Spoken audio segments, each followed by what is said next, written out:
Europe 1, bonjour, le journal des sports. Samuel Etienne. Après Bricoman, journal des sportman. Jérôme Lacroix. Je me demandais comment il allait. Ça va, Jérôme?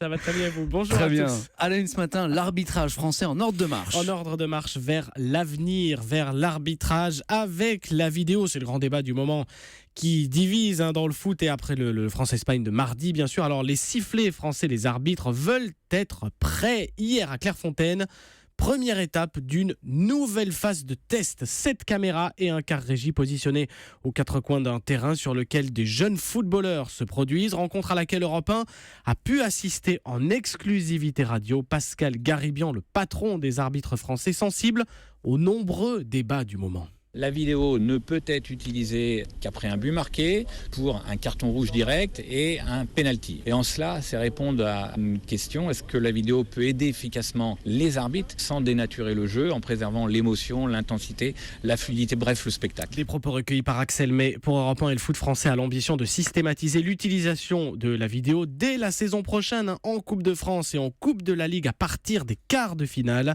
Niveau international, la FIFA souhaiterait l'installer à partir de la Coupe du Monde 2018. Le mot sport du jour, Jérôme, c'est un joli mot. Oui, féminin, comme le foot victorieux ce matin, les Lyonnaises et les Parisiennes qualifiées pour les demi-finales de la Ligue des Champions. Les Rhodaniennes tenantes de cette grande Coupe d'Europe, bien que battues 1-0 hier soir par les Allemandes de Wolfsburg, sont qualifiées, victoire 2-0 à l'aller.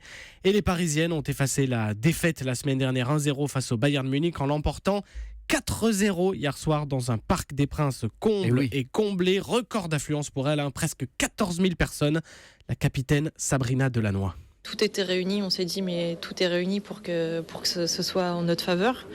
Et puis je pense qu'on a mérité vraiment de cette qualification et on a eu la réussite qu'on n'a pas eue à l'aller. Et aujourd'hui, on a profité au maximum de ces instants-là sur la pelouse, la fusion aussi avec les supporters. C'était magique et il faut garder ça en tête pour la suite. Le tennis et qualification cette nuit pour les demi-finales à Miami de l'Italien Fognini qui a battu le Japonais Nishikori, mais surtout de Nadal, tombeur de l'Américain Sock. Federer affronte aujourd'hui Berdych. Enfin, Jérôme, votre histoire du jour. 3 repreneurs toquent à la porte des rugbymen du Stade français. La tentative de fusion avec le Racing 92 a mis en lumière toutes les difficultés financières du club de rugby parisien. D'ici un mois, le choix sur l'un de ces repreneurs doit être arrêté. Merci beaucoup, Jérôme Lacroix.